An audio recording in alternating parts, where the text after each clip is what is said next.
டெவல் எப்படி செய்கிறேன்னு சொல்லி பார்ப்போம். நான் கொஞ்சம் ஸ்ட்ரிம் எடுத்திருக்கேன். இந்த டிஷ்ஷின் அளவுக்கு எல்லாம் எடுத்திருக்கேன்.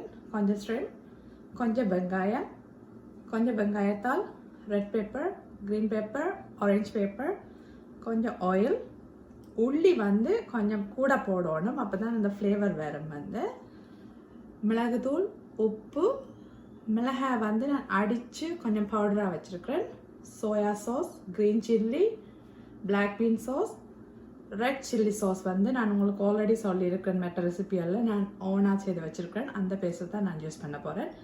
வாங்க பார்க்கலாம் எப்படி செய்கிறேன்னு சொல்லி. ஒரு ஃப்ரைங் பேன் எடுத்துருக்கேன்.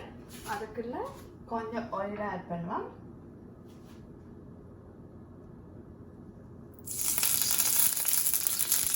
ஆயில் ஆட் பண்ணிட்டு அதுக்குள்ள கொஞ்சம் ஷ்ரிம்மை போட போகிறேன்.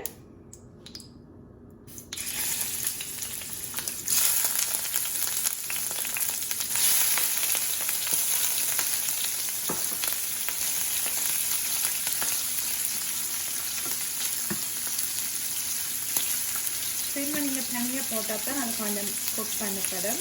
நான் எப்போவுமே தனியாக தான் போடுறேன். நான் அப்படி இல்லையா உங்களுக்கு நீங்கள் லைட்டாக பாயில் பண்ணிட்டும் போடலாம். அது ஸ்டெம் குக்காய் கொண்டு வருது, ஆரஞ்சு கலர் ஆகிடுது, ஸ்டெம் குக் ஆகிடுது. அதுக்குள்ள வெட்டின ஆனியனை போடுறோம். எல்லா ஆனியன் மிளகறி எல்லாத்தையுமே நான் வந்து கொஞ்சம் பெரிய பெரிய பீஸாக தான் வெட்டி வச்சுருக்கேன். பெரிய பீஸாக வெட்டினீங்கன்னு சொன்னாக்கா டெவல் வந்து பார்க்க வடிவாயும் இருக்கும், டேஸ்டாயும் இருக்கும். நீங்கள் சாப்பிட்றதுக்குள்ள அடுத்து next orange pepper, green pepper, red pepper. நீங்கள் ஆனியன் போட்ட கையோடைய எல்லாத்தையும் போடலாம். ஏன்னு சொன்னால் வந்து இது பெருசாக குக் பண்ணணுமெண்டு இல்லை, ரா குக் பண்ண கட்டுட்டா சரி. இதை இனி ஒரு 5 minutes குக் பண்ண விடுவேன். இப்போ எல்லாம் வடிவாக குக் ஆயிடுச்சுது. அதுக்குள்ளே இனி கார்லிக்கை போடுறேன். உங்களுக்கு நீங்கள் பிடிச்சதுன்னு சொன்னால் கார்லிக்கை நீங்கள் முதல்ல போடலாம்.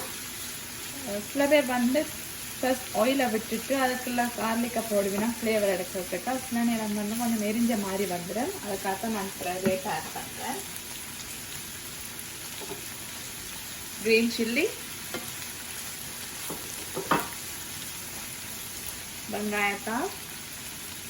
வெங்காயத்தால் போட்டிங்கன்னா நல்ல டேஸ்டாக இருக்கும். ஒரு வெங்காயத்தால் பிடிக்கலையோ நீங்கள் போட வேண்டாம். இது எல்லாம் போட்ட பிறகு அந்த கார்லிக் வந்து கொஞ்சம் எல்லாத்தோடையும் சேர்ந்து குக் பண்ணி நல்லா ஃப்ளேவராக வரணும். ஒரு 5 to 10 minutes விடுங்க. இப்போ எல்லாமே சூப்பராக குக் ஆகிட்டுது. இனி நாங்கள் ஸ்பைசஸ் ஆட் பண்ணுவோம். கொஞ்சமாக மிளகுத்தூள், கொஞ்சம் மிளகுத்தூள் கணக்க போட தேவையில்லை, ஒரு கொஞ்சம் போடுங்க. ஸ்பைஸியாக இருக்கிறதுக்காக மிளகாய் அடித்து போடுறேன். கொஞ்சம்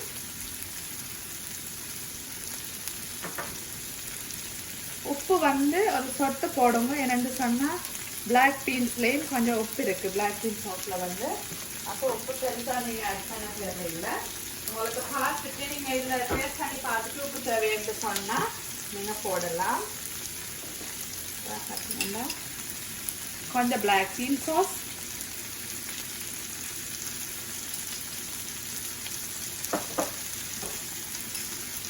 chilli sauce 2 டீஸ்பூன் போடுறேன். கொஞ்சம் சோயா சாஸ்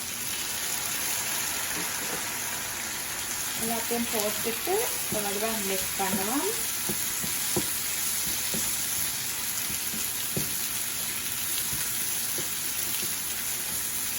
மெயினாக வந்து இதுக்கு பிளாக் பீன் சாஸ் தேவை. என்னென்னு சொன்னால் பிளாக் பீன் சாஸ் தான் வந்து அந்த நல்ல ஃப்ளேவரை கொடுக்கும். எல்லாம் போட்டுட்டு ஒரு 5 minutes குக் பண்ண விடுவேன். ஷ்ரிம்ப் டெவல் ரெடி ஆயிடுச்சுது. பாருங்க எவ்வளோ கலர்ஃபுல்லாக இருக்குது.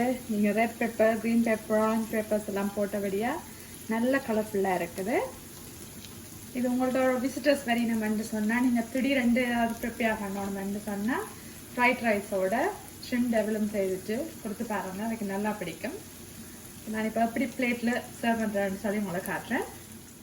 நான் கொஞ்சம் ஃப்ரைட் ரைஸ் செய்திருக்கிறேன் இன்றைக்கி. ஃப்ரைட் ரைஸுக்கு கனவா கறி வச்சுருக்கேன். நல்லா டேஸ்ட்டாக இருக்கும் கனவா கறி உண்டு. அதோட ஒரு ஆம்லெட்டும் வச்சுருக்கேன். இங்கால எப்படி ஷ்ரிம்ப் டெவலை வந்து ஃப்ரைட் ரைஸோட நீங்கள் சர்வ் பண்ணுறேன்னு காட்டுறேன். ஷ்ரிம்ப் டெவலை இப்படி சர்வ் பண்ணுங்க வந்து கிட்ஸ் என்ன ஆரண்ட என்ன நல்லா விரும்பி சாப்பிடுவீங்கன்னா டேஸ்டாகவும் இருக்கும். அவருக்கு அந்த ஃப்ளேவரும் பிடிக்கும். ஃப்ரைட் ரைஸோடு சேர்த்து டெவலையும் சாப்பிட. உங்களுக்கு பிடிச்சிருந்தா லைக் பண்ணுங்கள், காமெண்ட்ஸ் பண்ணுங்கள். தேங்க்யூ.